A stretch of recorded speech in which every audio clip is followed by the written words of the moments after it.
Ladies and gentlemen, the secret word tonight is hair. H-A-I-R. Really? You bet your life.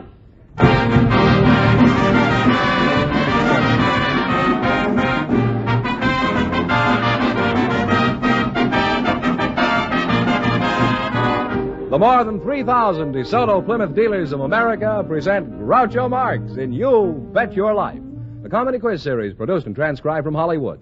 And here he is, the one, the only... Groucho! That's me, Groucho Marx.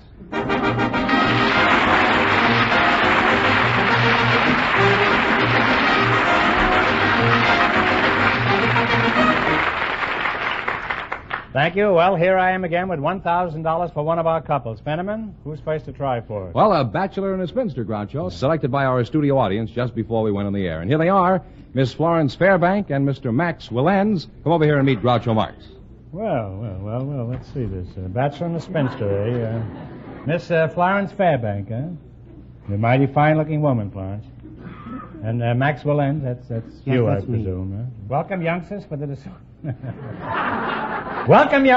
DeSoto Plymouth Dealers of America. And if you say the secret word, you'll divide $100 in cash. It's a common word, something you always have with you. Miss Fairbanks, where are you from? Richmond, Virginia. Richmond, Virginia. Where FFV. FFV, what does that mean? First family of Virginia. Oh. And who was the second family? Do you remember?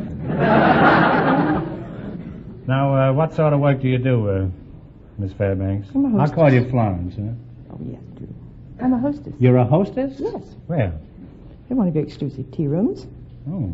Well, I'm sure it's exclusive if you're the hostess, Florence. And Max, you're a bachelor, eh? Yes, sir. Where are you from, Max? I was born in Vienna. Mm-hmm. You got a very big role on you? How long have you been living in California? Oh, about 10 years now. 10 years, huh? Yes, sir. You like it here? I love it. You miss Vienna? No, I don't. No. Did you miss it when you were there? On the contrary, I missed it. I never missed it. In fact, I left it because I wanted to miss it. I see. Well, you make an attractive couple, and as long as you're both in California, you might just as well get married. Max, did you say your name is Max? Yes, sir. Max, yeah. Is it easier to find a wife here than your hometown? No, I think it's easier to find them over there, but it's harder to get rid of them here. That's a very logical answer. Huh? Max, do you have a nickname, or should I just keep calling you Max? Well, they call me Frenchie most of the time. Frenchie, that's because you're from Vienna? That's right. Why do they call you Frenchie? I don't know, my accent. Everybody thinks I'm a Frenchman. I can't speak French. I don't know any French. What sort of work do you do, Max? I'm a cab driver. Mm-hmm. What kind of taxi cab do you drive? A yellow cab. There's nothing yellow about the cabs in this town. They'll attack anybody, huh? Now, tell us something about driving a cab. Have you ever had any unusual experiences on your job? Well, to tell you the truth, almost every experience a cab driver has is unusual. But I could tell you a very interesting story. Well, I wish you would. I haven't told you any. I don't know. That happened to me while I was overseas in the OSS. Mm-hmm. I was living in a hotel there in Mayfair. And, you were really putting it on over there, huh? Yeah, I was a major. Oh. Made a lot of money. So, it was during the time of the bus bombs and those B-2s. It was awful. So one Sunday morning I was standing in front of the mirror shaving, and all of a sudden the alert sounded, woo, woo, you know. So, 2 minutes later... Doesn't sound like an alert to me, huh? 2 minutes later, Sounds like a dame passing on the corner. 2 minutes later, the first bus bomb came right over our hotel. It was awful. You ought to be working for Disney. So, chambermaid came around the corner and... Was she shaving, too? She said to me, with the typical English understatement, she said, "Aren't they a nuisance?" I was scared to death. And she said, "Aren't they a nuisance?" Well, that's charming, I think. Huh? I said, "For goodness sakes, ma'am, why don't you move from here to Scotland or somewhere where there aren't any bombs. And the answer she gave me I'll never forget. She said, oh no, she said, Mr. Hitler is not going to tell me when and where to move. Well, that's wonderful. You know, oddly enough, that was the whole attitude of the British, and it was a great contribution to winning the war. I should say so. Now, let's find out something about you, too. Max, what is your age? I'm 62. Well, you're a very young-looking man, and I'd say you have a very honest meter. How old are you, Florence? Oh, I'm a little younger than he is. Are you sure your meter is as honest as his? Would you doubt it? No, I don't. Florence, how come a charming, attractive, intelligent, sweet girl like you hasn't married before this? Well, I guess I just haven't found the one I was looking for, that Prince Charming. Maybe I've waited. You waited too late. long, yeah? Mm-hmm. Well, be careful when you're around Max. He'll charge you 20 cents for each 5 minutes of waiting.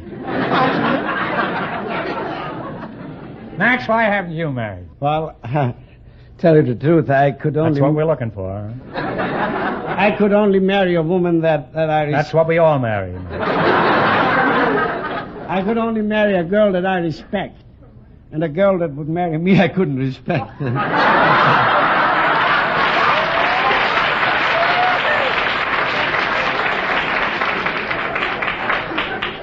Max, I don't think you're being very fair to yourself. Well... I think you have a charming personality and you seem like a very nice fellow. Remember that the next time I get in your cab. Thank you, sir. Now, Florence, tell me, if you found a handsome, eligible bachelor, would you be interested? I might be. Look at Max. His heart's going buckety, buckety, buckety. Or maybe that's just his meter ticking. And now, in just 1 minute, you're going to play You Bet Your Life for a chance at the $1,000 question. Right now, I want you to listen carefully to what Fenneman has to say.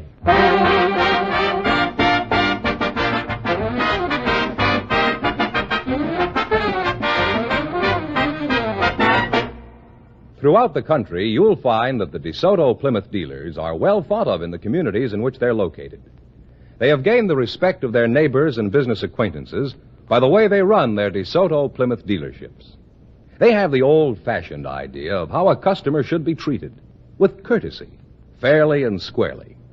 And you'll find the spirit of fair play is reflected in every member of the DeSoto Plymouth organization, whether they're in the service crew, on the sales floor, or in the office. DeSoto Plymouth dealers also get their reputations because of the two superb cars which they handle. The brilliant DeSoto is one of the best engineered automobiles ever built. And it is a long, low car with beautiful lines and the most luxurious interior you can imagine. As you know, all dealers who sell DeSoto also sell Plymouth. So look for these two great names linked together. DeSoto, Plymouth.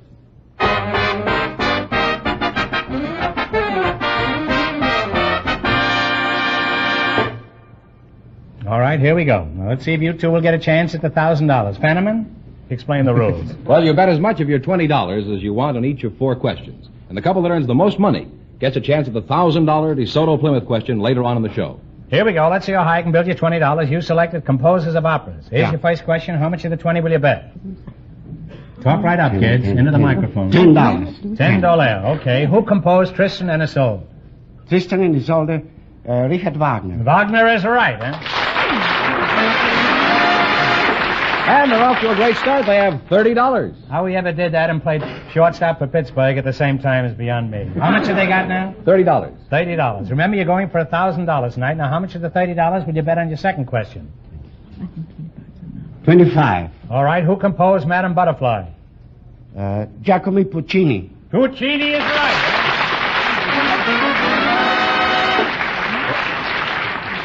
Puccini, he not only gives you the first name, the last name, first name, everything. He's really a scholar, this man is, isn't he? They certainly are. He certainly is. Let's get the tenses right. Now, how much have they got? They have we are 55. tensing tonight on the old... How much have they got? $55. Stop giggling, Fenneman, will you? You're a grown man with 3 kids, huh? Here's your third question. How much of the 55 are you going to go for? 50. 50. Who composed Carmen? George Bizet. Bizet is right.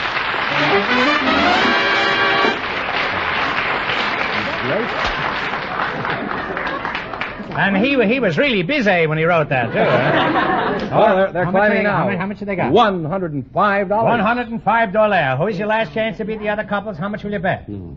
All of it. All of it. All of it? What do you want $5 for?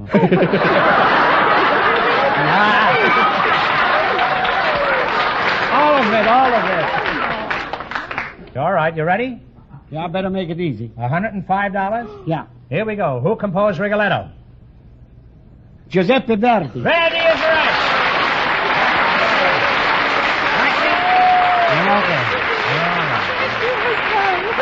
And they wind up with a grand total of $210. Thanks and good luck.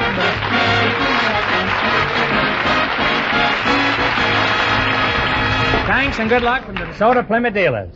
That Max is really a sharp cookie. You know the first names of everybody. I didn't even know the last name. Oh, Groucho, the secret word is still hair. Okay. We invited some women dentists to the program tonight, and just before we went on the air, our studio audience selected Dr. Ileana Cosby. Her partner is a married man from the studio audience, Mr. Terrence O'Brien, and here they come. Folks, come on over here and meet Groucho Marx. Welcome to You Bet Your Life, and if you say the secret word, you'll divide $100 in cash. It's a common word, something you always have with you. Now, let's see. Ilana Cosby, is that right? Ileana. It rhymes with manana. Oh, okay. Are you related to Bing? No, my husband could be because his name is Cosby, and we're always confused. His name is Fairfax. Oh. Fairfax Cosby. Fairfax and where? Beverly? The boulevard was named for him. He was? Yes, seriously. Oh, really? Well, it's a yes. mighty fine boulevard. And Terrence O'Brien. That's me. Hello. Well, I'm fine, and how are you? You're a dentist, Ileana? I am. Where are you from? Los Angeles? Born here? No, in New York City. New York City? Yes. How long you've lived out here? I came here when I was 3 years old, and that was 25 years ago. Well, you're still in your teens, according to that. And Mr. O'Brien, where are you from? Austin, Texas. Austin, Texas. Well, how long have you lived up here? Oh, just a little bit shy of a year. Mm-hmm. Well, how come you left Texas? Well, I just want to see what it was like out here. Where all the money was, rich people. What about those oil wells in Texas? Well, I didn't have any. Now, what kind of work do you do up, Mr. O'Brien? Well, right now I'm a student. Going to school. Oh, you're just a boy, huh? That's all, just a kid. How old are you? 32. You must be pretty near through high school by this time. No, I'm going to school out here to learn something more. You know, I finished high school. I'm going to UCLA. Mm-hmm. Some of my boys are here. No, those are girls from USC. What do you contemplate doing when you get discharged from college? I mean, do you have any particular profession you're going after? Or? No, I haven't decided yet. Well, I think by the time you get to 50, you ought to come to some conclusion. Now, Mrs. Cosby, aren't women, Doctor? You can call me Doctor, too. Huh? Oh, certainly. I was a doctor in a couple of movies I made out there. Matter of fact, I had a doctor of the movies after I got through with it. Aren't women dentists quite unusual? No, there are about 20 in Los Angeles alone. Well, if they're alone in Los Angeles, they're a lot better off than if they knew somebody. Mr. O'Brien, you're a married man? Definitely. Really married. You have any children? I got 2. Well, what are their names? Well, the oldest boy, 3 years old, is Michael O'Brien, and the youngest is 18 months, and he's Dennis Terrence O'Brien. He's a dentist, and he's 18 months? How did you meet your wife, Mr. O'Brien? Well, it was, I'm Irish, and my wife was Irish, Dugan, and we were having a St. Patrick's Day party, and some of the boys were there, Shanahan, and Donahue, and a couple of the others, and... Nobody named Schwartz? And a friend of mine, Floyd Shanahan, we went out in the kitchen there and got in the batter, and we put a little bit of grog in it, just for the joke of it. And it seemed like the cakes didn't raise up right when they were baked. And my wife wife-to-be, she found out that I was the one that did it. She was the one who was baking the cake, and the cake flopped so bad, and so she slung it. I caught it. She threw the cake at you? She sure did. She says, if I knew you were coming, I'd have thrown a cake. Is that it? And then that was... Well, I realized the next day after I got well that... What do you mean, you... I was ill. The cake was hit me kind of hard. So I had a little headache, and I get better later on, and I realized it was kind of a nasty trick, so I went back and told her I was sorry. And why were you sorry? I don't understand this. She threw a cake at you, and it hit you in the face? Well, she... that's right, too. I hadn't thought about that. I'd have it out with her if I were you, huh? Kids or no kids, huh? Now, Mrs. Cosby, what advice do you have for saving teeth, Doctor? Proper brushing of teeth, good nutrition. Excellent nutrition is one of the first things to pay attention to. The lack of emotional tension, and seeing your dentist, of course, quite frequently. How often? At least 2 or 3 times a year. I see my dentist every week. He's going with my daughter. It's not helping my teeth any. As a matter of fact, it's not helping my daughter any.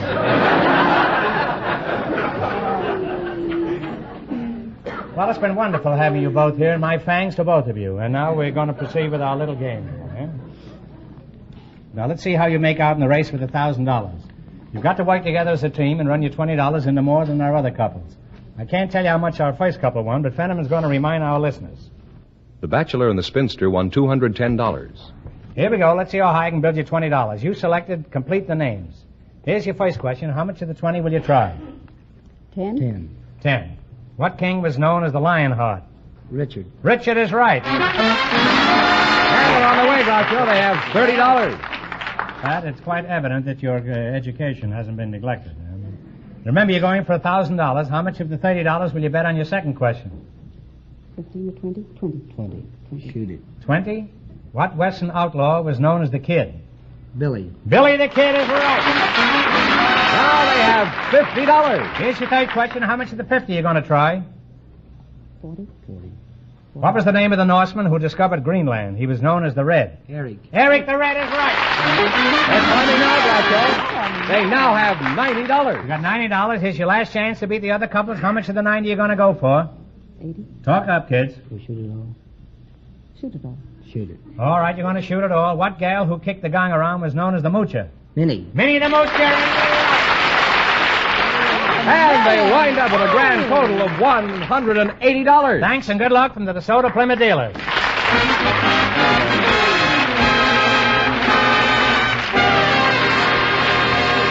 Well, Groucho, the secret word is still hair. Here. Hair.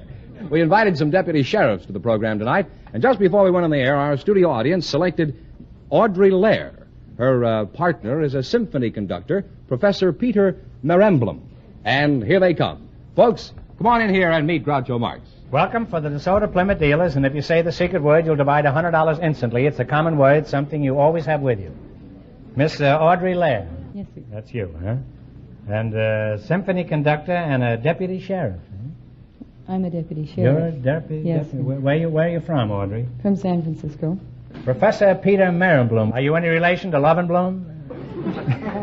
Where are you from? I'm from Yalta, Crimea. You're in Alta Crimea? You don't look like you look like a comparatively young man. Huh? I am young man. Professor, are you married? Yes, sir. How long have you been married? 25 years. 25 years. Well, at least you should know the score. I do. Well, you should after facing the music for 25 years.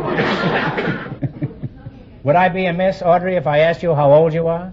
Not at all. It wouldn't be fun talking to you if I were amiss. Well, how old are you? 28. You're a mighty pretty girl, Audrey. Okay. Can't get over it. I thought all the Western sheriffs were old and gnarled and chewed tobacco. Well, don't you even carry a 6-shooter? Carry a .38 revolver. You're pretty well heeled, eh? Mm-hmm. And very well ankled, too, I might say. Have you ever used your revolver, Audrey? No. Why don't you and I go out after the show tonight? I'd give you occasion to. I'm having walnuts for dinner. We can use your revolver to crack them. Fooled you, didn't I?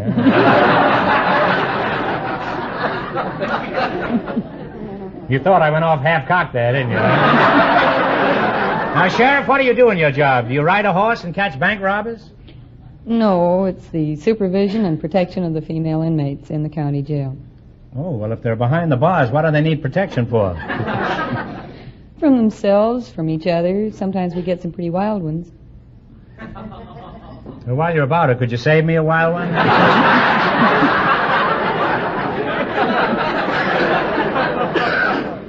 Now, Professor Merenbloom, let's get back to you. What band do you lead? I call California Junior Symphony Orchestra. Is that a Dixieland jive outfit? No, the junior orchestra consists of young people from 12 to 20 years old. Oh. Firehouse 5 plus 110, is that it? Huh? Now, Professor, I've not only heard of your orchestra, but I've also heard it, and I think it's the finest organization of its kind. You've done a remarkable job with those kids. Thank you,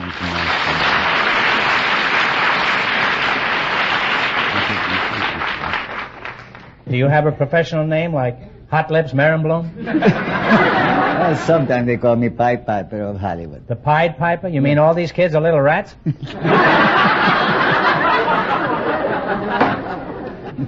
How many prisoners do you have in your jail, Audrey? Pretty close to 200. They must have some pretty hot gossip sessions down there, eh? What do they talk about, Audrey? Oh, pretty much the same thing that men do. They ought to be ashamed of themselves. Sheriff, tell me, do men ever try to flirt with you? Yes. Even if you're wearing a uniform? I guess it doesn't make any difference whether I have my uniform on or not.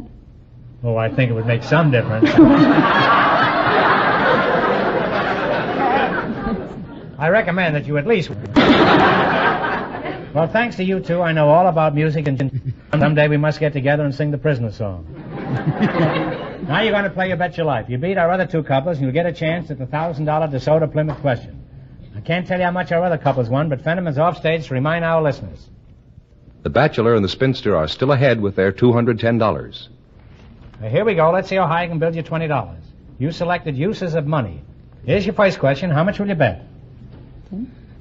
Talk up. 10. 10 is all right. $10. What do you call money taken by the government March 15th? Income tax. Income tax. Well, we're on the way, That isn't what Groucho. I call it, but no matter, huh? They have $30 now. Remember, you're going for $1,000 tonight. Now, how much of the 30 will you bet on your second question? All right. 20. All right. What do you call money you pay for speeding? Traffic fines. Fines is right. They now have $50. You now have $50. Here's your third question. How much of the 50 are you going to go for? If we save 10 and bet 40, is that too much? Okay. Okay. How much? 40. $40. What do you call money you give to the community chest? Charity. Contribution. Contribution is right. You're now climbed to $90. All right, you got $90. And here's your last chance to beat the other couples. How much will you bet? Should we stick on the same system? Up to you. $80. $80. What do you call money you receive from profits of a corporation?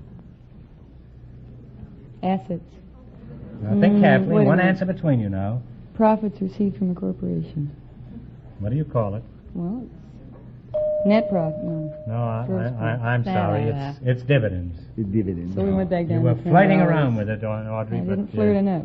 Yes, and you wind up with $10. Well, that's a shame. Why didn't ask me? I will tell you dividend. All right, Why we're going to give you didn't another Well, question. I didn't know you. Groucho, I have an extra question here. I think we should let them go home with a little more than $10. All right, we're going to give you special one more question. If you get it right, you win $10. Now, think hard now, no help from the audience. Who wrote Beethoven's Fifth Symphony? Beethoven is right. But they still wind up with an actual $10. From offstage, we are told that Mr. Merenbloom said that he knew that answer. I knew that, but I thought it is privilege of lady to answer. You see. Well, for being such a polite fellow.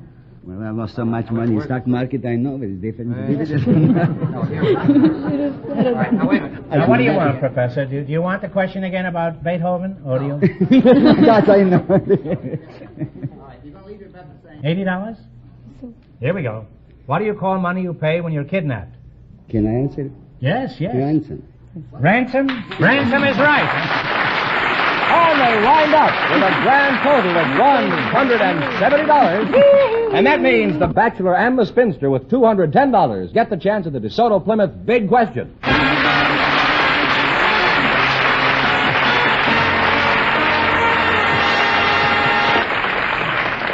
Well, give me the question, Fenneman, and in just a minute we'll see if they're going to walk off with $1,000.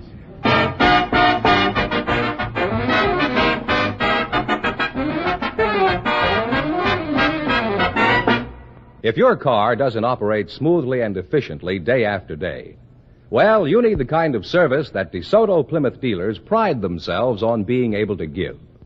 For the DeSoto Plymouth mechanics are trained in the latest factory servicing methods. Special courses held regularly throughout the year keep these skilled men up to date on the newest of servicing techniques. Factory manuals, factory recommended lubricants, and factory inspected parts help to assure you that every job done on your car is done right. And this kind of service is reflected in the way your car performs, the way it starts on colder mornings, the way it serves you and your family week after week. So for excellent car service, drive in wherever you see the sign of a DeSoto Plymouth dealer.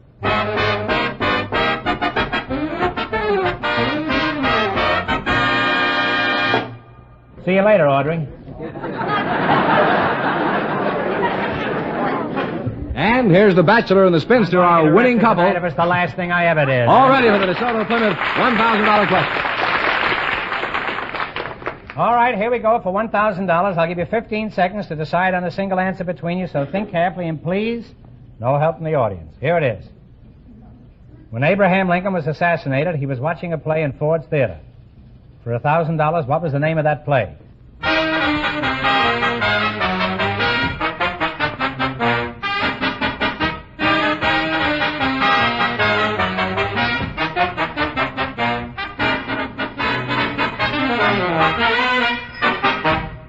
All right, what is the answer you two have decided upon? We don't know. No. Well, I'm sorry, but that is not the answer. The answer is our American cousin. That's the correct answer, so that means the big question next week will be worth $1,500. Well, you lost the big money, but you won how much? Well, these people won $210. $210 in the quiz. Congratulations, and thanks to both of you, and to all of our contestants on the show tonight. Thank you very much.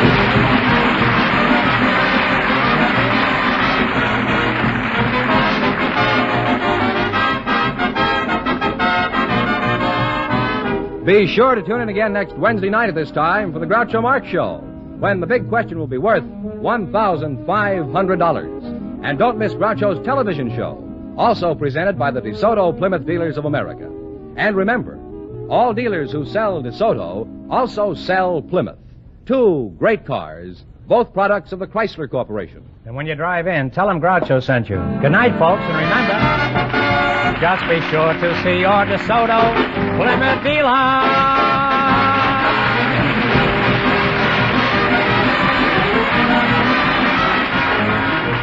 Folks, here's a reminder from the National Safety Council. Twilight reduces visibility. Reduce your speed accordingly. You Bet Your Life, transcribed from Hollywood, is produced by John Goodell, directed by Robert Dwan and Bernie Smith, music by Jerry Fielding. This is George Fenneman, signing off for the more than 3,000 DeSoto Plymouth dealers from coast to coast.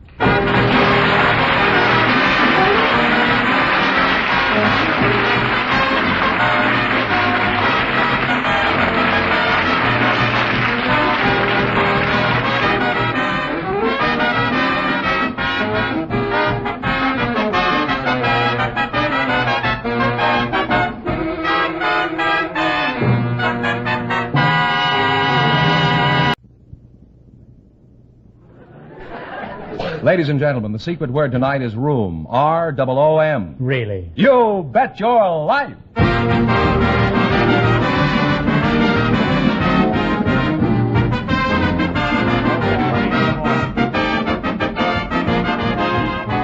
The more than 3,000 DeSoto Plymouth Dealers of America present Groucho Marx in You Bet Your Life, the comedy quiz series produced and transcribed from Hollywood. And here he is, the one, the only... That's me, Groucho Marx.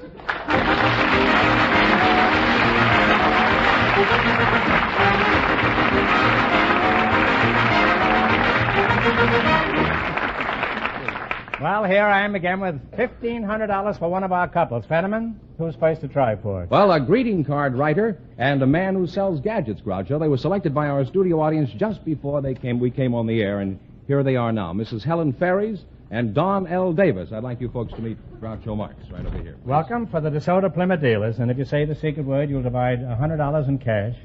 It's a common word, something you'll find around the house. Mrs. Helen Ferries.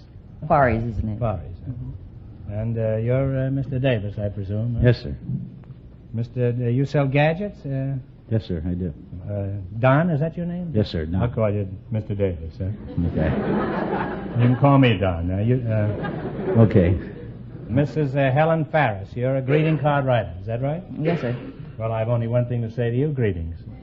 Same to you. Who do you work for, Helen? Buzz Cardozo. Oh, I've heard of that. That's in Korea, isn't it? No. Mr. Buzza is the president, and Mr. Cardozo is chairman of the board. They're my bosses. I see. Mr. Buzza buzzes Mr. Cardozo, and Mr. Cardozo buzzes you, huh? Well, who do you work for, Don? Gadget of the Month Club. The Gadget of the Month Club? Yes, sir. What's that? That's the only organization in the world to take an idea and guarantee you to sell and deliver at least 100,000 units of your idea. Let me get this clear. If I have any ideas, you can sell them? Yes, sir. Occasionally I get a few ideas, but I doubt if you could sell them. In fact, you could be arrested just for thinking of them. Well, how do you make any money out of this club? You see, we are the only organization in the world that people buy things sight unseen and pay for them in advance. That proves that they love new things so well. They don't even know what they're getting? No, sir, because it's a delightful surprise of getting these packages when the mailman delivers them. Well, for example, what do you consider a delightful surprise? Well, That's a reasonable question, I think. One of our very delightful and successful gadgets is a gadget known as Kitchen Doozy. That's what you consider a delightful surprise? Kitchen Doozy. What is a Kitchen Doozy? Kitchen Doozy is the first new idea in tea kettles in 100 years. It has a flare top, for example, which reduces the boiling time by 1/3 the time. It has a bumper guard on it so it doesn't nick the other pots and pan. It has an indication which tells you how many cups of water you have left. You can use it to warm the baby's bottle. You can use it also to melt your shortening. You can use it to wash dishes as a dishwasher. It has a whistling tea kettle attachment, and it has a safety valve so in case you go away and forget to turn off the water, it won't blow up. And it's also used to water indoor plants. It's got 13 different features in it. Can you make tea with it? Oh, yes, sir.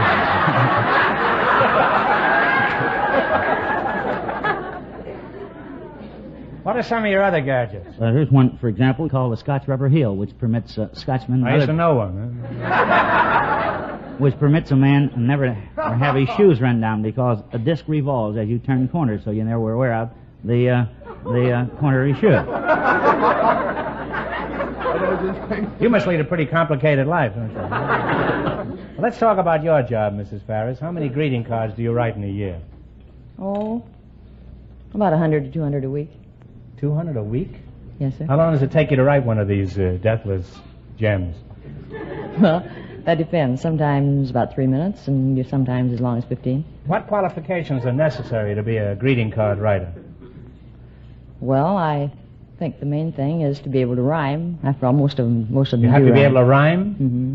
You know, words with another, yet make them mean I didn't something. know that was a requisite of things, huh? Mm-hmm. You say you have to have a knack for rhyming. Let's see how good you are, Mrs. Ferris. I'll give you a line, and you make it into a poem. Well, let's see. I had a date with Sadie Dunawetter. Try that on your harpsichord. Did you say Dunawetter? Dunawetter. I had a date with Sadie Dunawetter. Stuff. Ever since that night, I couldn't forget her.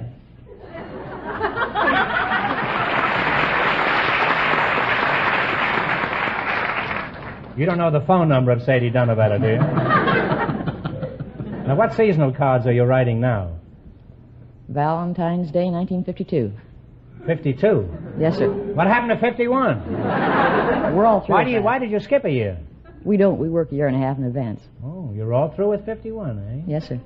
Tell me, who won the World Series next year, do you know? Or the Yankees, probably. Don't bother to answer that. I know it was the Yankees, huh? Well, you've been a very interesting couple, and if you're not careful, you're going to be very happy together.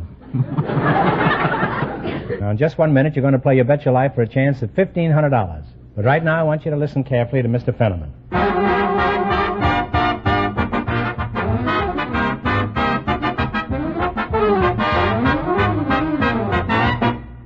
Who takes care of that car you drive? Let us suggest you drive yours into a DeSoto Plymouth dealer's tomorrow. For there you'll find the kind of service that suits you to a T. And, of course, the pride and joy of all DeSoto Plymouth dealers are the two fine cars that they handle, the brilliant DeSoto and the beautiful Plymouth. DeSoto is one of America's outstanding automotive achievements, a truly magnificent car from bumper to bumper. A car that's economical to operate mile after mile, month after month.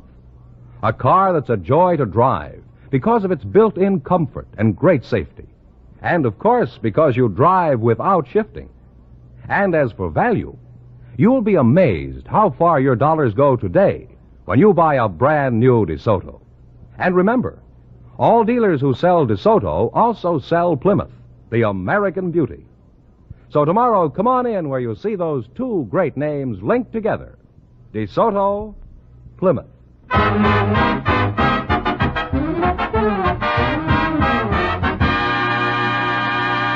All right, here we go. Now, let's see if you two will get a chance at the $1,500. Fenneman, explain the rules in your one-syllable words. All right. Each of our three couples has $20. They bet as much of that 20 as they want on each of four questions. And the couple that earns the most money gets a chance at the $1,500 DeSoto Plymouth question later on in the show. Is that okay? Yes, Is sir. that clear to you two? All right, now here we go. Let's see how high I can build you $20. You selected holidays and special days. Here's your first question. How much of the 20 will you try? What do you want? 10. 10. What holiday falls on February 22nd? Washington's birthday. Washington's birthday is... Well, you're on your way, folks. You have $30. I don't know how they ever figured that out. That's really a pretty obscure question. Now, remember, you're going for $1,500 tonight. Now, how much have they got? $30? $30. How much of the 30 are you going to risk on this? 20? 20. 20. What special day falls on the third Sunday in June? Father's Day. Father's Day is right. Now you're climbing now. You have $50. Now, here's your third question. How much have they got? They have $50 You now. got $50. How much are you going to bet on this? 45. 45. What holiday falls on the 17th of March? St. Patrick's Day. St. Patrick's Day. Now you have $95. Sure, and you're climbing up there. You got $95. Now, how much you going to bet on this one? 90. You're going to bet 90. Here's your last chance to beat the other couples. You're going to bet $90. What day is on the second Sunday in May? Mother's Day. Mother's Day is right. And you'll wind up with a grand total of $185.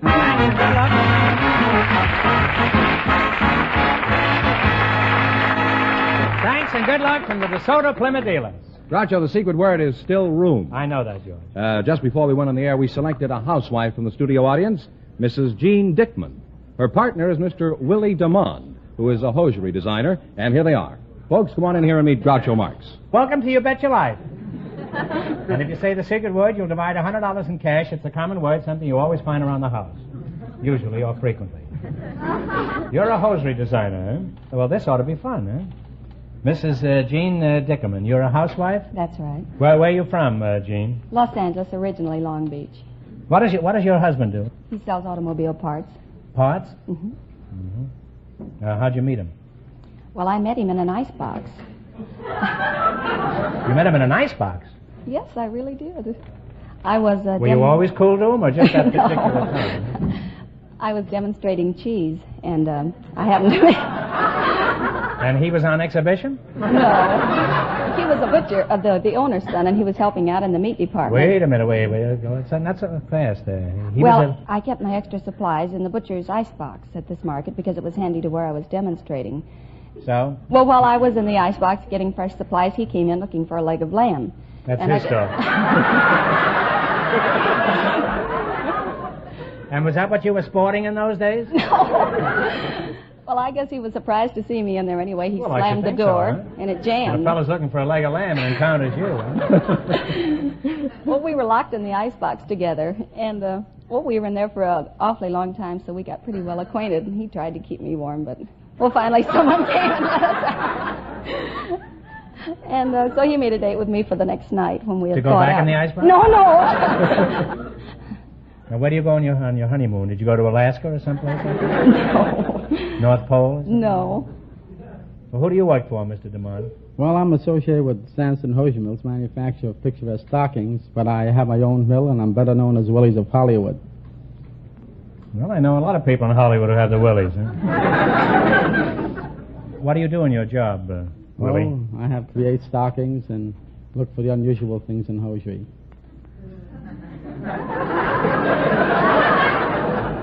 You look for the unusual things in hosiery? Willie, why don't you just let well enough alone? Let sleeping dogs lie. What sort of work did you do before you became connected with women's hosiery? Well, I used to box a great deal. I had 86 fights and about 60 knockouts, and... You were knocked out 60 times? No. I knocked the other fellow out. Oh, well, that's a wonderful record.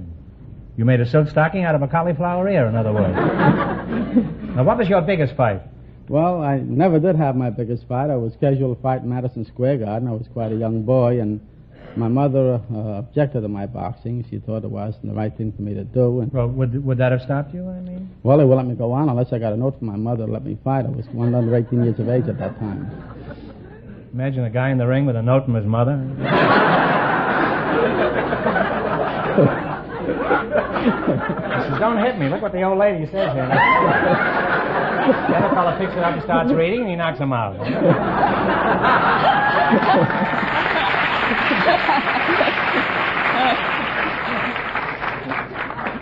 Well, you make a very interesting couple, Willie, and next time I want to see something in women's hosiery, I'll give you a ring, or I'll call Gene up. Huh? Now, let's see how you make out in the battle for the $1,500. You've got to run your $20 into more than our other couples. Fenneman's off stage to remind our listeners how much the first couple won. The greeting card writer and the man who sells gadgets won $185. All right, here we go. Let's see how high I can build you $20. You selected movie hits of the past. Here's your first question. How much will you bet? $10. $10, okay. Who played Rhett Butler in Gone with the Wind? Clark Gable. Clark Gable. Clark Gable is right. And they're on their way, Groucho. They have $30. You got $30. Remember, you're going for $1,500 tonight. Now, how much of your $30 will you bet on your second question? $25. $25. Who played the Portuguese fisherman in Captain's Courageous? Take a stab at it if you don't know. Oh, wait. Oh, who was in Captain Courageous? Well, I'm sorry. It's Spencer Tracy. Oh. You should have known that, although it's quite some time ago. And they've dropped to $5 now, Groucho. Well, that's a shame. I'm sorry. Here's your third question. You're going to bet the 5, I presume, huh? Why don't you bet $4.80? Huh? Oh, dear sport. Keep something for your fourth question. All right. $4.50. Four. How much have you got? $4? 5. Oh, you got 5. Okay, well, that's pretty good. Who played the title role of Little Miss Marker? Shirley Temple. Shirley Temple. Well, on the way again, Groucho. They now have $9.50. You got $9.50. 50 cents more, you can get 3 pairs of stockings. Here's your last chance to beat the other couples. How much is the $9.50? $9.50. Why not at all? I have nothing to lose. Is the last... This is the $9.50. This is it, kids. Who played Captain Bligh in Mutiny on the Bounty? Lawton. Lawton is right. And they wind up with $19.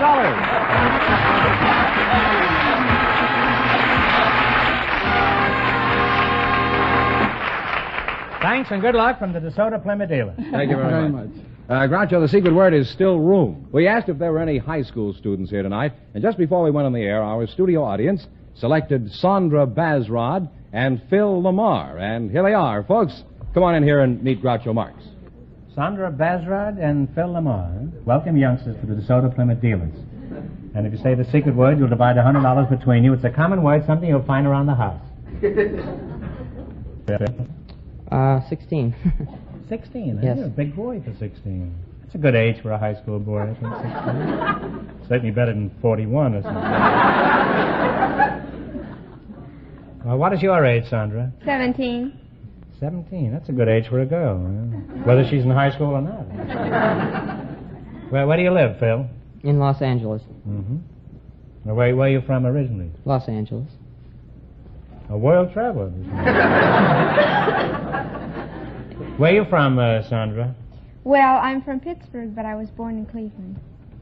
You're from Pittsburgh and you were born in Cleveland, huh? Yes. Were your folks commuting at the time? No. Now, Phil Lamar, and are you married, Phil? No, sir. Strange, isn't it? Why not? Several reasons, I guess. Well, could you name a few of the reasons? Well, I'm not old enough, for one. I don't think my parents would like it, me going off and getting married, and I'm working, but I don't have enough money to support a woman. Could you support a girl? They're not quite so expensive, huh? Have you got a girl? Yes. You have, huh? There are 30 million married men in this country who thought they had the same reasons for remaining single. All gone, never to return. At what school do you take your siestas, Phil? L.A. High School. You go to the same school, Sandra? Oh, no, I go to a good school. Well, there's a woman for you. Everything's quiet and serene, and she's itching for battle. Where do you go, Sandra? Fairfax.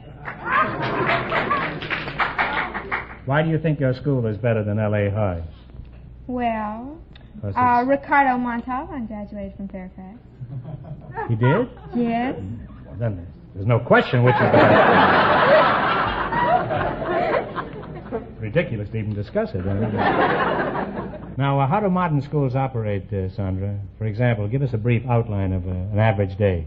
Well, I start out the morning, first period, and I go to advanced composition, and then French, and then we have a 20-minute break for nutrition. Then I go to civics class and costume designing class, and lunch period comes in. And then I go to drama class and gym class. And every once in a while we go to our homerooms and fill out.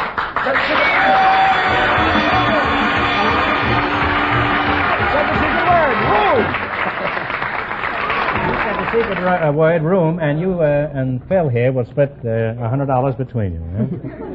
Now don't I'll try take care of to it. salt that away. I think you ought to let the woman handle the money, huh? Not yet. I'm not married. Well, I know, but it's just a question of a few minutes now, huh? Now, Phil. Yes, sir. Don't pay too much attention to that money. I'll guarantee that you get your $50. If I have to keep 25 of it myself. Now, are you interested in any extra curricular activities in school, such as spin the bottle?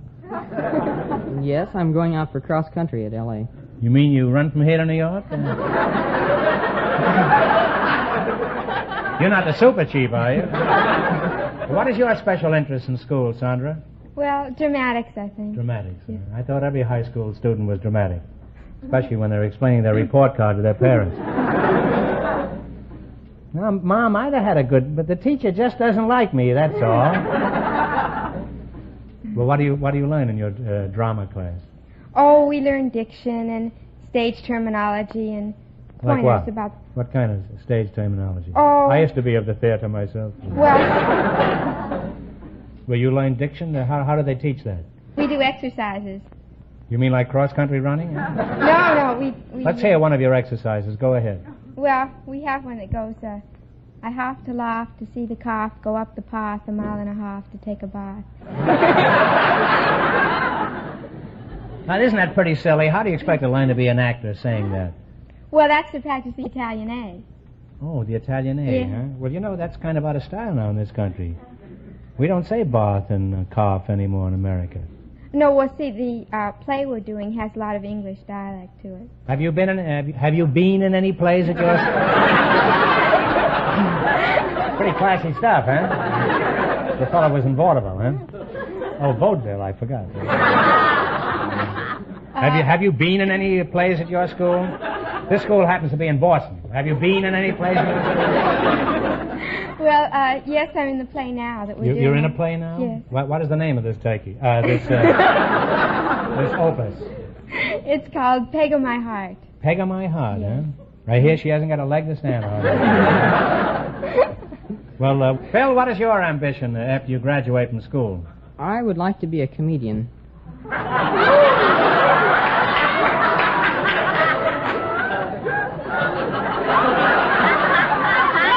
That is known as the thrust mortal. Well, you have a good start. You already have this show. Why would you like to be a comedian? Well, it's a lot of fun to see the people in the audience laugh and have a gay time. And there's always room for a good comedian, but not right. on the same program with me. Well, to be a comedian, you've got to have some jokes, Phil. I have jokes. You have jokes? Yes. You mean I have a choice? What category would you like?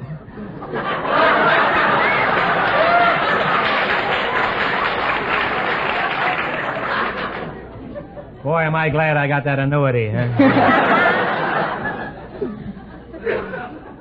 You pick your own category. Huh? Go ahead. Huh? Well, I'll tell you the one about the time I went hunting. I once shot an elephant in my pajamas. How he ever got in them, I'll never know.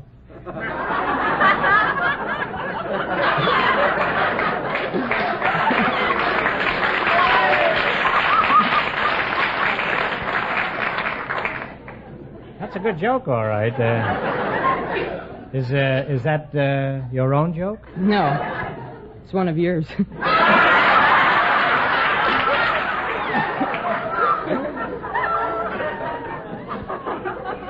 That's right. Once I shot an elephant in my pajamas. How he got in my pajamas, I'll never know. That's some animal crackers, huh? Yes. Yeah. Then we try to remove the tusks. It goes on from there. We couldn't. They're very tough, the tusks in Africa. Of course, in Alabama, the Tuscaloosa.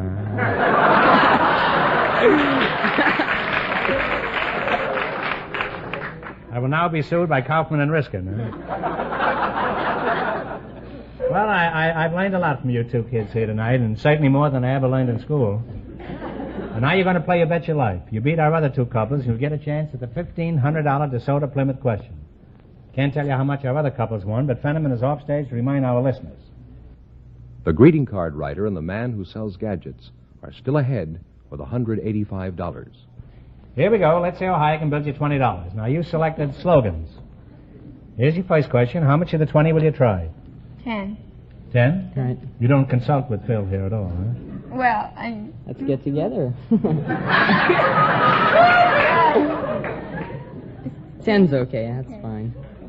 Ah, to be 49 again. I stole that from Chief Justice Holmes. What product uses the slogan, the pause that refreshes? Coca-Cola. Coca-Cola! And you kids are on your way. You have $30. You got $30. Remember, you're going for $1,500 tonight. Now, how much of the $30 will you bet on your second question?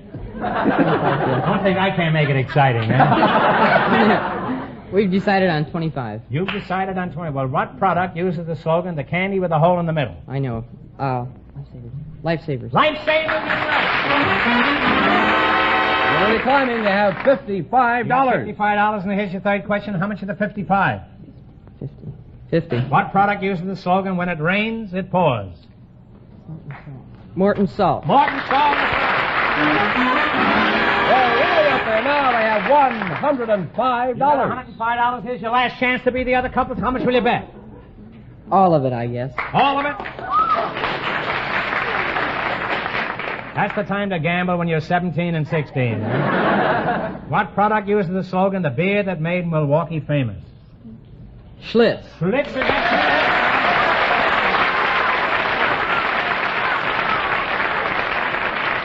And you wind up. Schlitz is absolutely high.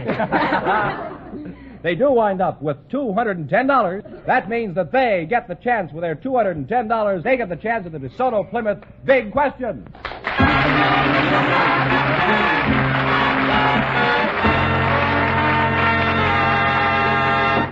Well, now, in just a minute, you two are going to have a chance to win $1,500.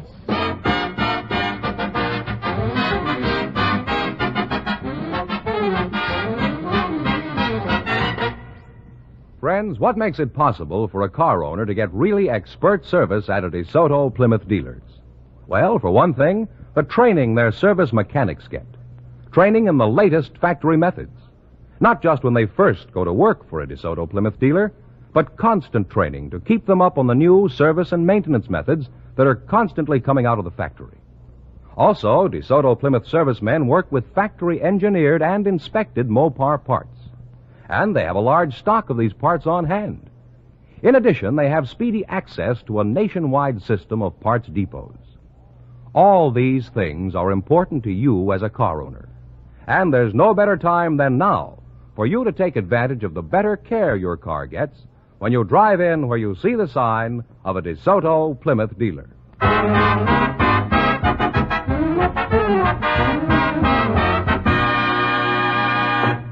Groucho, here's our winning couple, the high school kids, all set for the $1,500 DeSoto Plymouth question. Are you kids ready? Here we go for $1,500. I'll give you 15 seconds to decide on a single answer between you. Think carefully and no help from the audience. Here it is. One of our states touches the boundaries of 8 other states. It originally was known as the state of Franklin. What state is this?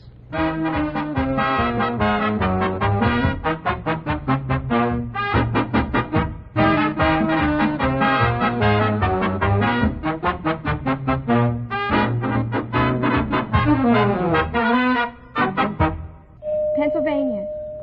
Is that the No, answer you two we haven't decided arrived upon, at it. huh? Well, you have to, as the bell is rung, huh? Oh. I'm sorry, it's Tennessee. You were a long way from it, huh? The correct answer is Tennessee. So that means the big question next week will be worth $2,000. Well, you lost the big money, but you won how much? $210 Right. in the quiz? Congratulations, and thanks to both of you and to all of our contestants on the show tonight.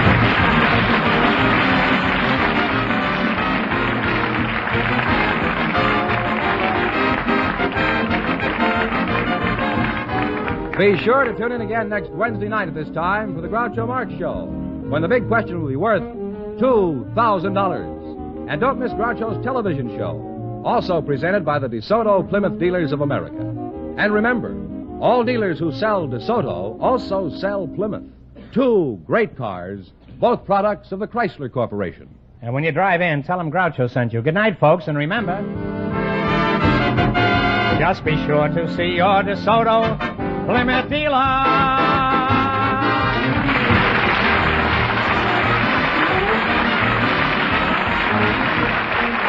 Folks, here's a reminder from the National Safety Council. Drive slow in rain, sleet, or snow.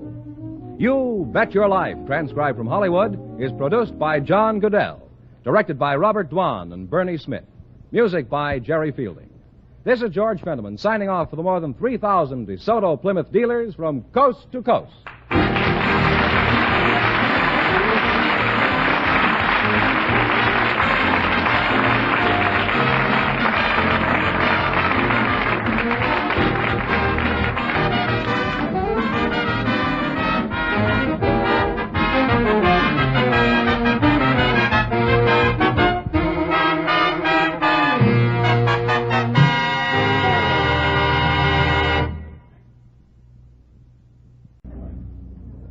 Ladies and gentlemen, the secret word tonight is floor.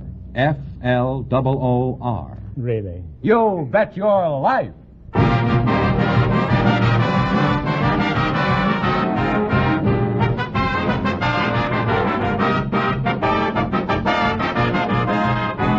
The more than 3,000 DeSoto Plymouth Dealers of America present Groucho Marx in You Bet Your Life, the comedy quiz series produced and transcribed from Hollywood. And here he is, the one, the only... Groucho! That's me, Groucho Marx.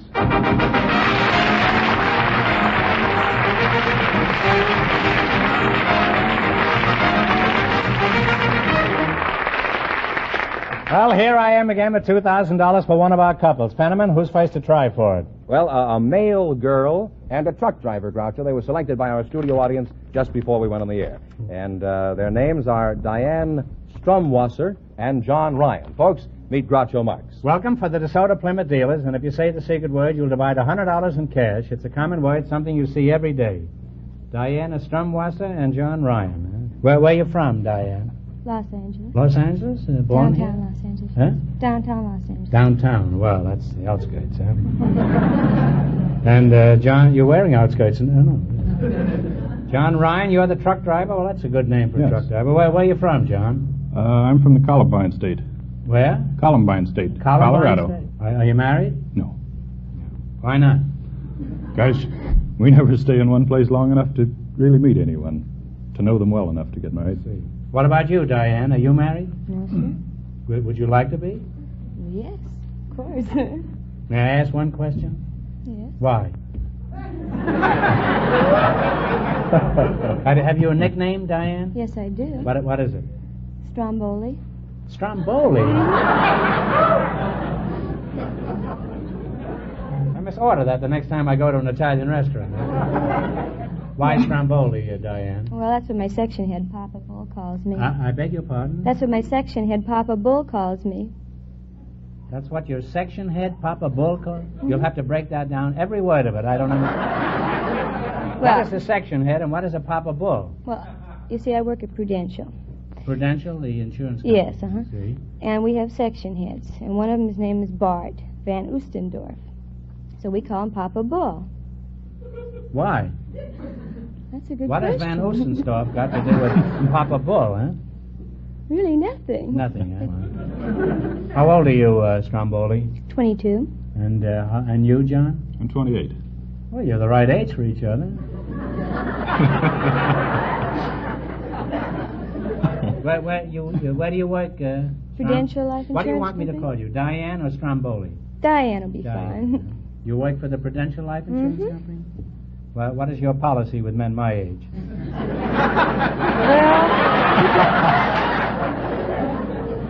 You'll have to take that up with Mr. Russell. He's the head of the new policy division. Well, let's forget it. What do you do as an insurance at the insurance company? Well, I'm a tripper. You're a tripper? Mm-hmm. You mean you stand out on the sidewalk and trip people? So one of your insurance men can slip them a policy? What is a tripper, Stromboli? Well, I deliver mail and telegrams and inter-office communications. Well, why do they call you a tripper? Because I take trips on the 4th floor.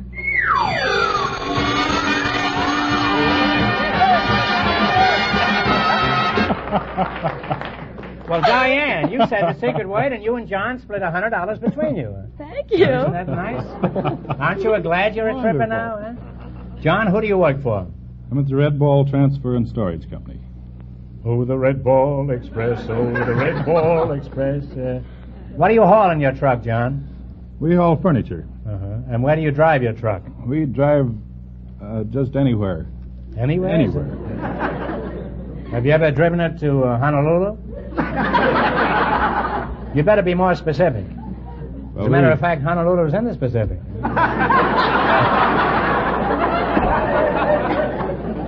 How often do you drive your truck fully loaded? Gosh, as often as we... That's the kind of questions I have, huh? Require no answer at all. Huh? Are you insured, John? Yes, we're insured. Well, that's very wise. Suppose you were married to Diane. Would you want her to be insured? Certainly.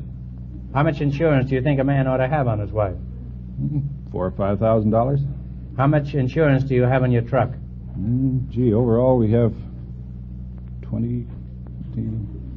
$170,000. Let's get this straight. You would insure your wife for $5,000, your truck for $170,000. Diane, my advice to you is to get 16 wheels, a diesel motor, and have your oil changed every 1,000 miles.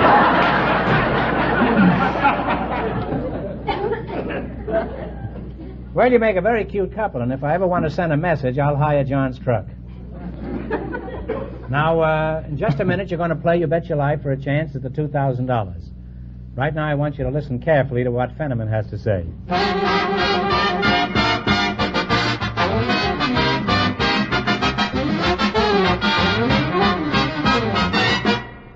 Well, the winter months are here now.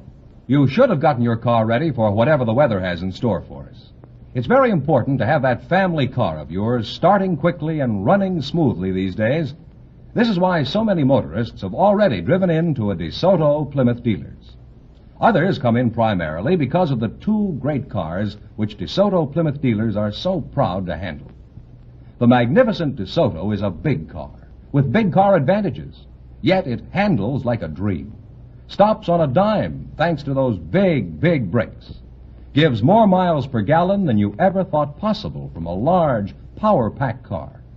And of course, DeSoto lets you drive without shifting. And as for value, you'll be amazed how far your dollars go today when you buy a brand new DeSoto.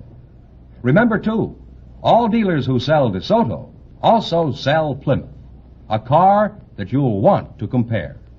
So look for those two great names linked together, DeSoto, Plymouth.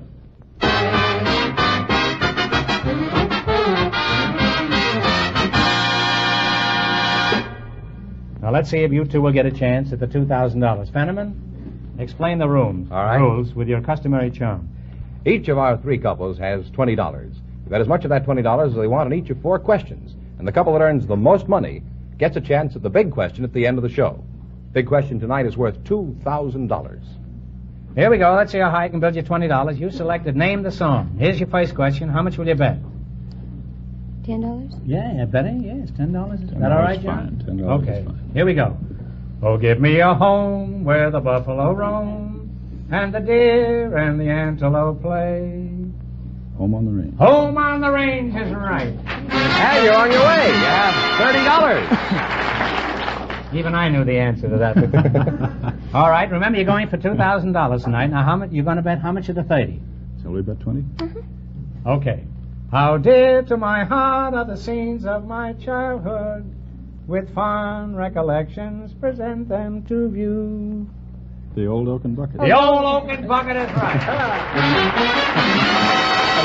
What's really climbing now? You have $50. Now, you got $50. Here's your third question. How much will you bet? What do we have? 35. Talk up, kids. Right? 35? 40? How much you going to bet? 40? 40's fine. $40. Okay. Daisy, Daisy, Bicycle bill for give... two. Bicycle bill for 2. I have $90. Hey, give me a chance. I don't know if I can get a chance to sing like this. I only had one wheel of that bicycle to have the answer. I was going to have a joke about wheeling, but never mind. Here we go. Here's your last chance to beat the other couples. You have $90. How much of the 90 you going to bet? What do you want, 80 or all of it? 80. $80. All right. For this valley, they say you are going... How does that go? Where are the words? Yeah. I don't know this song. This song only came out 12 years ago. I don't know. From this valley, They say you are going. Red River Valley. Red River Valley. I'm glad they knew it. Well, that was wonderful, Diane. Put it there, kid. Put it there, John. And you people wind up with a grand total of $170. That really requires an ear for music if they can decode it the way we sang it. Huh? Thanks and Merry Christmas from the DeSoto Plymouth dealers.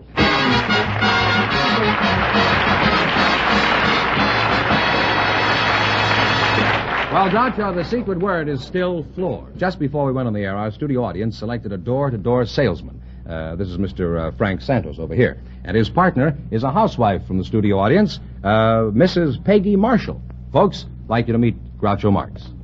Well, welcome to You Bet Your Life, folks. And if you say the secret word, you'll split $100. It's a common word, something you see every day. Now, let's see. Your name is Peggy Marshall, and this is Frank Santos, huh? Right. Where are you from, Frank? I'm from Ripon, California. Where? Ripon, California. Ripon? Right. Where is Ripon? That is north of Modesto, about 10 miles. And where is Modesto? And Peggy Marshall, where are you from, Peggy? Originally, I'm from Brooklyn. From Brooklyn? Mm-hmm. And where's Brooklyn? Well, it's not in Texas. There is a Brooklyn in Texas. Well, this Brooklyn is part of New York. I see. Oh, you're a housewife. What kind of a house are you married to? A rambling two-story type? No, husband. Oh, you're married to a husband. Well, I've known rambling two-story husbands. However, that's another story, huh? Now, what sort of work does your husband do? He's a salesman in a watch concern. Oh. Swan Watch Company. And how did you meet him? I met him at a Halloween dance. I was standing around waiting to be asked to dance, and You were standing around waiting? Well, I looked different when I was younger. Marriage aged me. Apparently it's improved you, too. Well, anyways, along came this horse, and...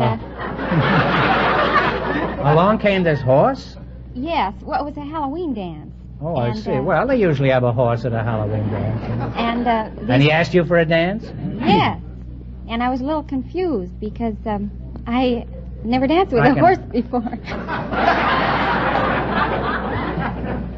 He took the bit right in his teeth and asked you for a dance, huh? Well, he was just sowing his wild oats, I guess, huh? What kind of a horse was it, a Palomino? No, it was a black and white horse, and the fellow that impressed me the most was the one that was at the back end.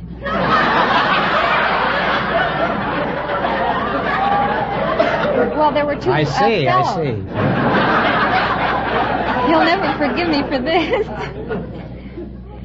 Mr. Santos, huh? That's right. You're a house-to-house salesman. Who do you work for, Frank? Jewel Tea Company. The Jewel, and what do you do for them? Oh, we sell coffee and household articles. In other words, you're a door-to-door salesman, huh? Yes. Well, when the husband comes to the front door, you go out the back door, is that That's it? right. Well, that can be fun. Now, tell us some more about your business. What's your most popular item? Coffee. Why is that? Well, coffee is perhaps the most popular beverage, and our coffee is roasted and ground fresh. I see. Now, Peggy, do you think if you made bad coffee for your husband, that'd be grounds for divorce? No, but what I did tonight will be. That's an old joke, but then who isn't, huh? What did you do tonight, Peggy? The way I described him, I didn't mean it that way. Oh, I don't think he's going to take offense to that. He knows that you were only fooling. In a Halloween party, people dress in all kinds of curious and queer costumes. Look at the outfit I've got on. How many different items do you carry in this carry about 400. buggy of yours? Huh? About 400. How do you carry so many items from door to door? Well, we carry them in a ton walk-in truck. A walk-in truck? You mean your right. truck walks right into people's houses? What is your truck like? Well, it has shelves in it, and inside the truck we have groceries and household articles, and the customers can walk right in and look at it if they wish. Mm-hmm. How do your customers feel about walking into your truck? They like it. Is that so? Last time I walked into a truck, I spent 4 months in a hospital. How do you get new customers, Frank? By soliciting. How you soliciting? By soliciting. Well, let's hear how you sell Mrs. Marshall here. Huh? How would you approach her? Go ahead. How do you do? I'm Mr. Sanders with the Jewel Tea Company.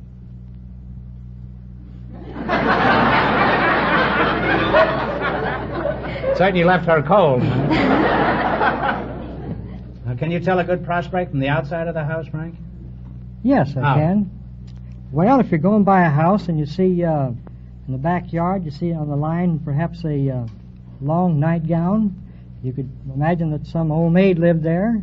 You still think that old maids wear nightgowns, huh? Yeah, probably do. Frank, you're living in a fool's paradise.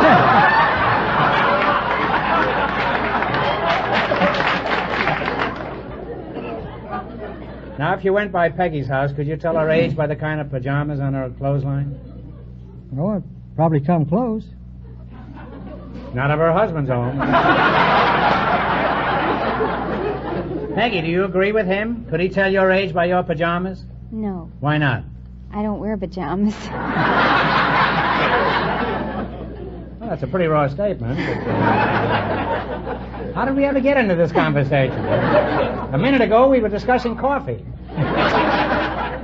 Well, you're an interesting couple, and Frank, if you knock on my door, just remember, the man of the house isn't home. Now then, we're going to play You Bet Your Life. Let's see how well you make out in the race with the $2,000. You've got to run your $20 into more than our other couples. I can't tell you how much our first couple won, but Fenham is going to remind our listeners. The mail girl and the truck driver won $170. Now, let's see how high I can build you $20. You selected motion picture trademarks. Here's your first question. How much of the $20 will you risk? 10. $10, that's a good, safe beginning. What motion picture company is identified by a roaring lion? MGM. MGM is right. And they're on the way. They have $30. Remember, you're going for $2,000 tonight. Now, how much of the 30 are you going to try? 30? 30. What company uses a revolving globe as its trademark? Would that be, Warner Brothers. no, Columbia? No, RKO. no. I'm sorry. It's Universal International. Now you're broke. Well, we were not going to let them go home broke. I just happen to have... Not. We cannot let them go home without any money. I'll give you one more question, and if you get it right, you'll win $10. Who was buried in Grant's tomb? General Grant is right! Ready, I told you that, huh? So long, Frank. Thanks, and Merry Christmas from the DeSoto Plymouth dealers.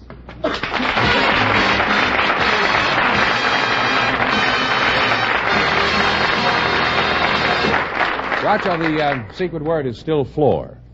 We invited some men from a winery and some women from a public steam bath to the program tonight. And just before we went on the air, our studio audience selected masseuse Karen Epperman. Her partner is Mr. Rome Cook, and here they are. Folks, meet Groucho Marx. Welcome, folks, to You Bet Your Life. And if you say the secret word, you'll divide $100 between you. It's a common word, something you see every day. Karen Epperman, is that right? Epperman? Epperman, huh? Yes. And a man from Rome, Rome Cook? That's right. That's your name, huh? Yeah, Karen, how do you pronounce it, Karen? Karen?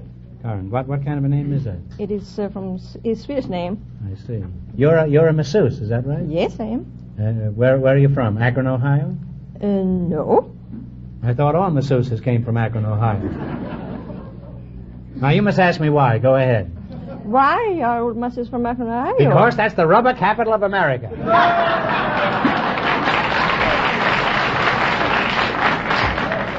I, Groucho Marx, solemnly swear never to use that joke again. Rome Cook, that's your name? That's my That's name. an odd name. I know that Rome Bynes, but I didn't know Rome Cook. So. My name was Cookie, but it was shortened to Cook. Your name was Cookie? Cookie, and it was shortened to Cook, huh? That's right. Where are you from? Rome, Italy. Rome, Italy, huh? That's right. Is that why your first name is Rome? Must be. You were named after the city of Rome? Huh? Must be. Why did you come to California? Well, the weather condition is very nice here. Aren't they similar to the weather conditions in Italy? No, it's not. They're not? It's great sunshine here. It can't be beat. And there isn't any... There's a Hungarian out front, huh?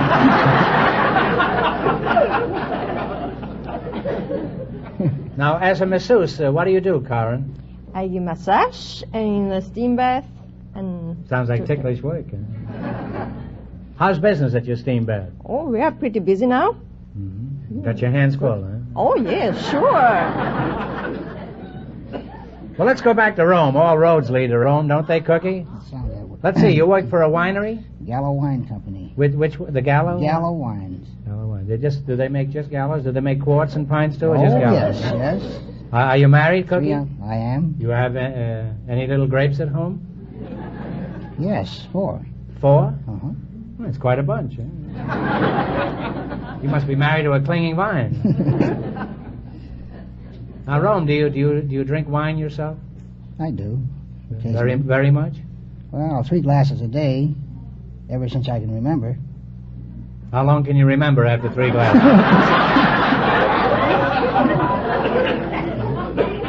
Cookie, why do you drink wine with every meal? It's a habit, Why do you do it? Wine makes meal taste much better. Have you ever heard of a product called water? Water? Oh, yes. Why does the average woman come into your steam bath, Karen, to let off steam? She wants to take off some pounds or put them on or to relax. Suppose I wanted you to give me the full treatment. What would I do first? I give you a private room and give you a sheet and slippers. I look like Julius Caesar by this time. To take a mineral bath. Then I put you in a electric cabinet. What's that? It's a big, long box with... Wait a minute.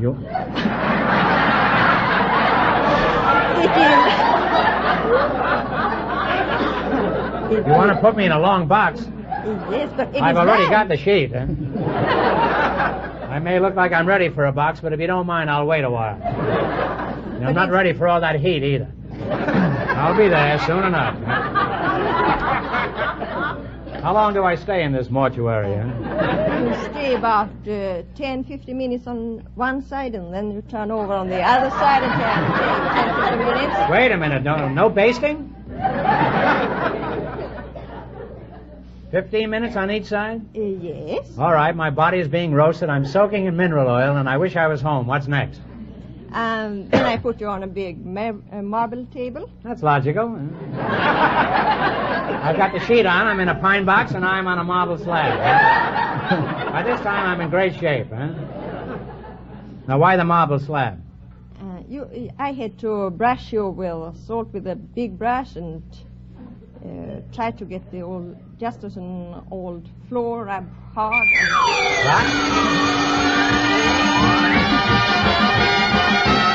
Well, you said it, Karen. You said floor.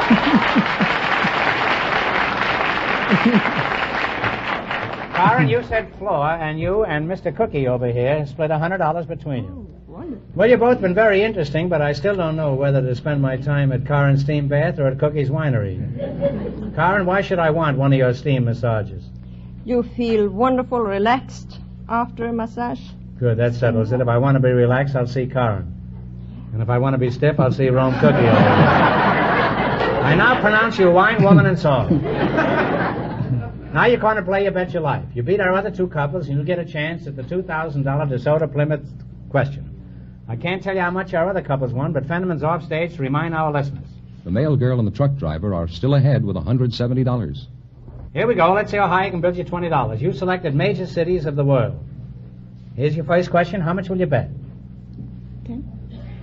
10? In what country is the city of Cairo? Egypt. Egypt is right. Off to a good start, Groucho. They have $30. You've got $30. Remember, you're going for $2,000 tonight. Now, how much of your $30 will you bet on your second question? 25. 25. In what country is the city of Baghdad? Talk it over. Do you know? You ought to know this. You're both from Afghanistan. No, I'm sorry. It's Iraq. They've dropped to $5 now. That's a shame. Yes, You're down to $5. Well, how much you going to bet? The 5? 5. Here's your third question. You're going to bet $5. In what country is the city of Vancouver? Canada. Canada is correct. And you're climbing again. You have $10. Now you got $10. Here's your last chance to beat the other couples. How much of the 10? 10. $10. In what country is the city of Warsaw? What?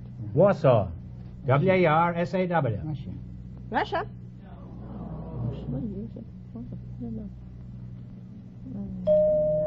I'm sorry. It's Poland. You should have known that. What? Warsaw. Oh. Yeah, excuse me. Yeah.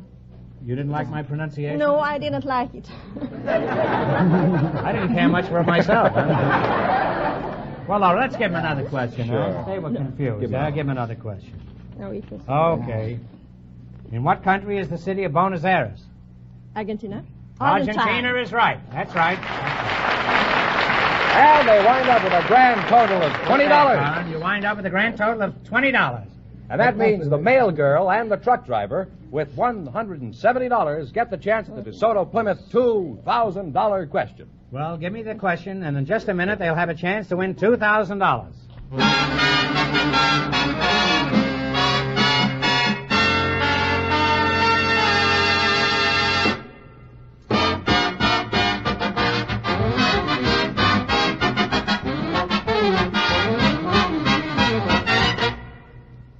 No matter what make of car you drive, folks, it will pay you to go to a DeSoto Plymouth dealer, whether it's for an emergency or a routine checkup. There you get expert, courteous service at the lowest possible cost. In fact, that's a DeSoto Plymouth dealer's everyday way of doing business. Now, DeSoto Plymouth dealers are able to accomplish this because they have highly skilled mechanics in their shop. And these service experts work with specially designed tools and the most modern equipment. From the records they keep on your car, they're able to tell you, for example, when your engine is in need of a tune-up or a lubrication job. They'll tell you when your tires should be rotated to add thousands of miles to their life. So, for the best from your car, drive in where you get the best service, at the sign of a DeSoto Plymouth dealer.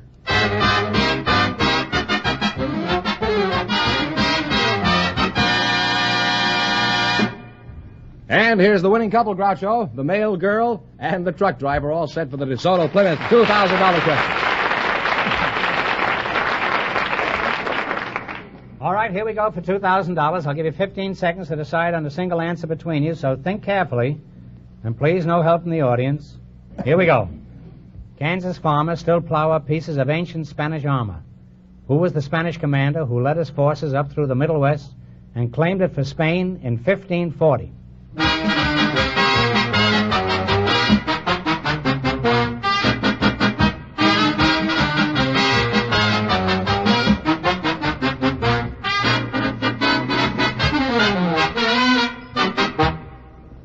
All right, what is the answer you two have decided upon?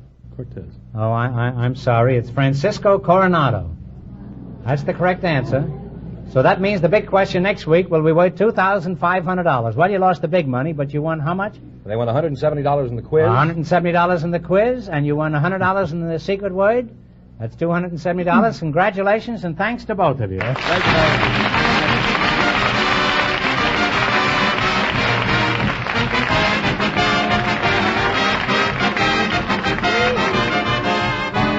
Be sure to tune in again next Wednesday night at this time for the Groucho Marx Show, when the big question will be worth $2,500. And don't miss Groucho's television show, also presented by the DeSoto Plymouth Dealers of America. And remember, all dealers who sell DeSoto also sell Plymouth. Two great cars, both products of the Chrysler Corporation. And when you drive in, tell them Groucho sent you. Good night, folks, and remember, just be sure to see your DeSoto Plymouth dealer.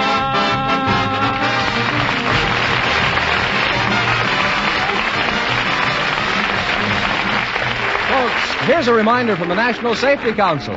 Good visibility is the first essential of good driving. Always keep your windshield clean. You Bet Your Life, transcribed from Hollywood, is produced by John Goodell, directed by Robert Dwan and Bernie Smith, music by Jerry Fielding. This is George Fenneman signing off for the more than 3,000 DeSoto Plymouth dealers from coast to coast.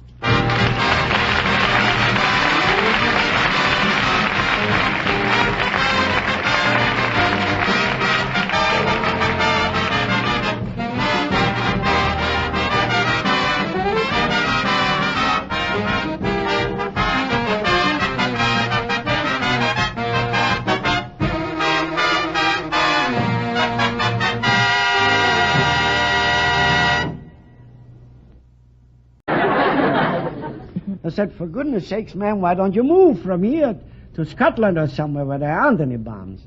And the answer she gave me I'll never forget.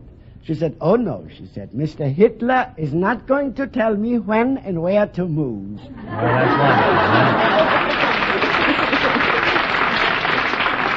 wonderful. You know, oddly enough, that was the whole attitude of the British, and it was a great contribution to winning the war, too. I should say so. Now, let's find out something about you, too. Max, what is your age?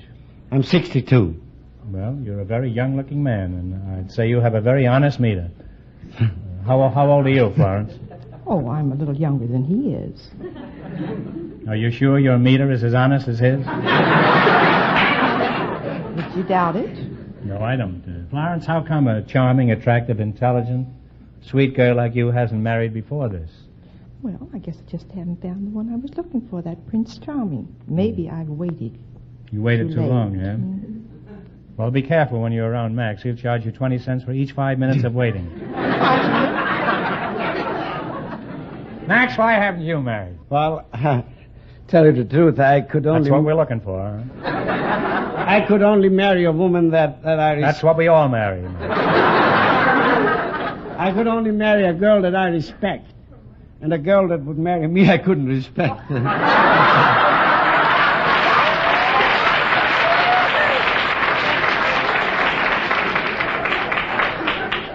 Max, I don't think you're being very fair to yourself. Well... I think you have a charming personality and you seem like a very nice fellow. Remember that the next time I get in your cab. Thank you, sir. Now, Florence, tell me, if you found a handsome, eligible bachelor, would you be interested? I might be. Look at Max. His heart's going buckety, buckety, buckety. Or maybe that's just his meter ticking. And now, in just 1 minute, you're going to play You Bet Your Life for a chance at the $1,000 question. Right now, I want you to listen carefully to what Fenneman has to say.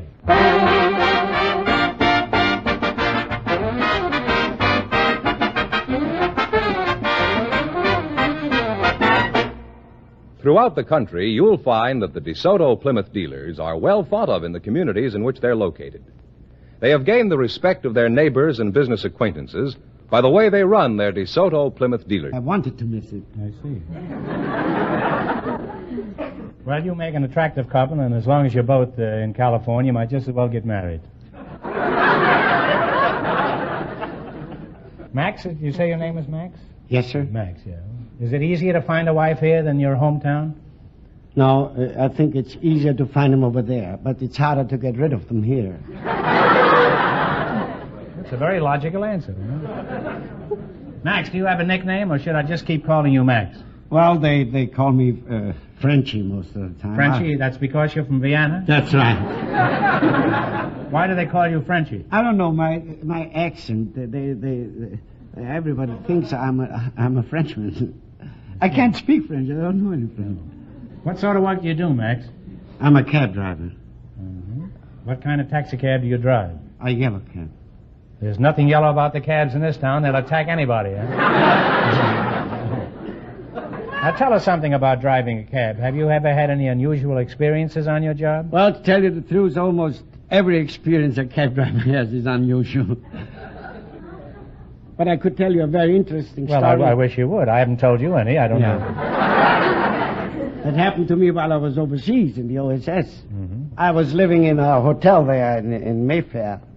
And, you were really putting it on over there, huh? Yeah, I was a major. Oh.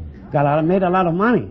So, it was during the time of the bus bombs and those B-2s. It was awful. So one Sunday morning, I was standing in front of the mirror shaving, when all of a sudden the alert sounded, woo, woo, you know. So, 2 minutes later... Doesn't sound like an alert to me, huh? 2 minutes later, Sounds like a dame passing on the corner. 2 minutes later, the first bus bomb came right over our hotel. It was awful. You ought to be working for Disney. So, chambermaid came around the corner and... Was she shaving, too? She said to me, with the typical English understatement, she said, "Aren't they a nuisance?" I was scared to death. And she said, "Aren't they a nuisance?" Well, that's charming, I think.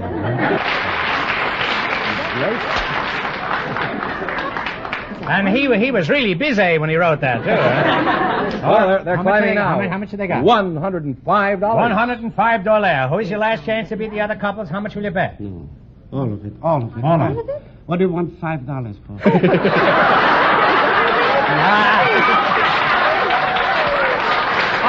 All of it. All right, you ready?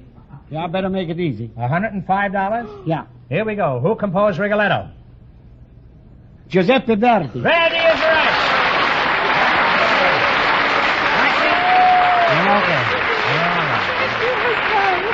And they wind up with a grand total of $210. Thanks and good luck.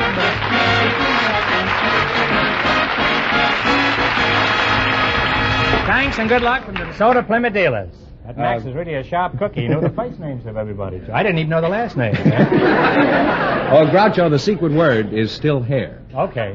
We invited some women dentists to the program tonight, and just before we went on the air, our studio audience selected Dr. Ilyana Cosby. Her partner is a married man from the studio audience, Mr. Terrence O'Brien, and here they come. Folks, come on over here and meet Groucho Marx. Welcome to You Bet Your Life, and if you say the secret word, you'll divide $100 in cash. It's a common word, something you always have with you. Now, let's see. Ilana Cosby, is that right? Ilyana. It rhymes with manana. Oh, okay. Are you related to Bing? No, my husband could be, because his name is Cosby, and we're always confused. His name is Fairfax. No. Fairfax Cosby. Fairfax and where? Beverly? The boulevard was named for him. He was? Yes, seriously. Really? Well, it's Oh, a mighty yes. fine boulevard. And Terence O'Brien. That's me. Hello. Well, I'm fine, and how are you? I'm all right.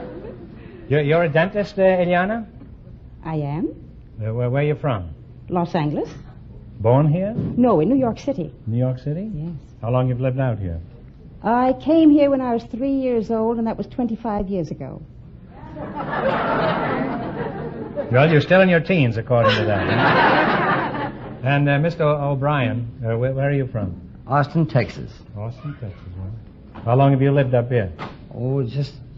Ladies and gentlemen, the secret word tonight is hair. H-A-I-R. Really? You bet your life.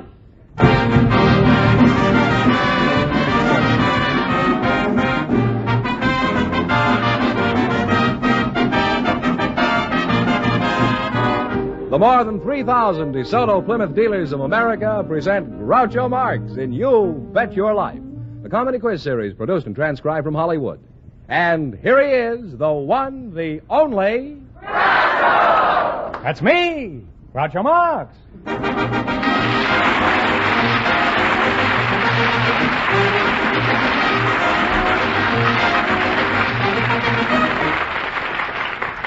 Thank you. Well, here I am again with $1,000 for one of our couples. Fenneman, who's supposed to try for it? Well, a bachelor and a spinster, Groucho, selected by our studio audience just before we went on the air. And here they are, Miss Florence Fairbank and Mr. Max Willens. Come over here and meet Groucho Marx. Well, let's see this. Bachelor and a spinster, eh? Miss Florence Fairbank, eh? A mighty fine-looking woman, Florence. And Max Willens, that's you, I presume, eh? Welcome, youngsters, for the Welcome, youngsters, for the DeSoto Plymouth Dealers of America. And if you say the secret word, you'll divide $100 in cash. It's a common word, something you always have with you. Miss Fairbanks, where are you from? Richmond, Virginia. Richmond, Virginia. Where FFV. FFV, what does that mean? First family of Virginia. Oh. And who was the second family? Do you remember? Now, what sort of work do you do, Miss Fairbanks? I'm a hostess. I'll call you Florence, huh? Oh, yes, do. I'm a hostess. You're a hostess? Yes. Where? In one of your exclusive tea rooms. Oh. Well, I'm sure it's exclusive if you're the hostess, Florence. And Max, you're a bachelor, eh? Yes, sir. Where are you from, Max? I was born in Vienna. Mm-hmm. You got a very big role on you?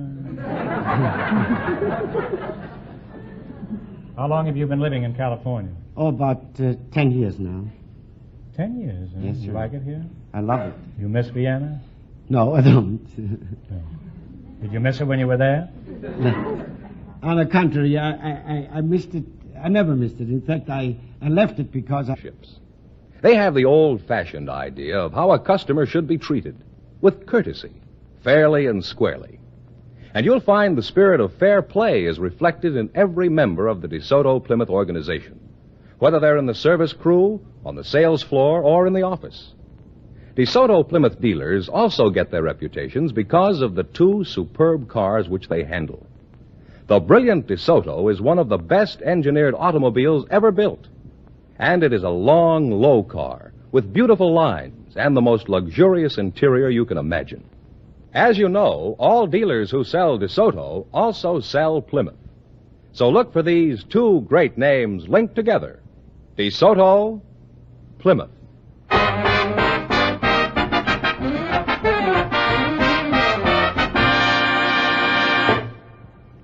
All right, here we go. Now, let's see if you two will get a chance at the $1,000. Fenneman, explain the rules. Well, you bet as much of your $20 as you want on each of 4 questions. And the couple that earns the most money gets a chance at the $1,000 DeSoto Plymouth question later on in the show.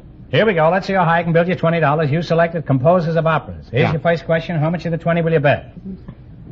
Talk right up, kids. Into the microphone. $10. $10. Okay. Who composed Tristan and Isolde?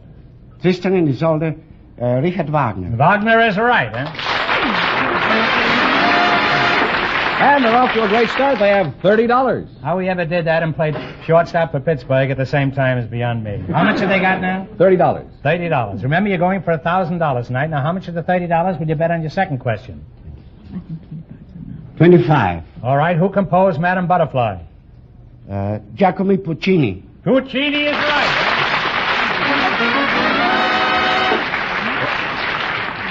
Puccini, he not only gives you the first name, the last name, first name, everything. He's really a scholar, this man is, isn't he? They certainly are. He certainly is. Let's get the tenses right. Now, how much have they got? They have we are 55. tensing tonight on the old... How much have they got? $55. Stop giggling, Fenneman, will you? You're a grown man with 3 kids. Huh? Here's your third question. How much of the 55 you going to go for? 50. 50. Who composed Carmen? George Bizet. Bizet is right.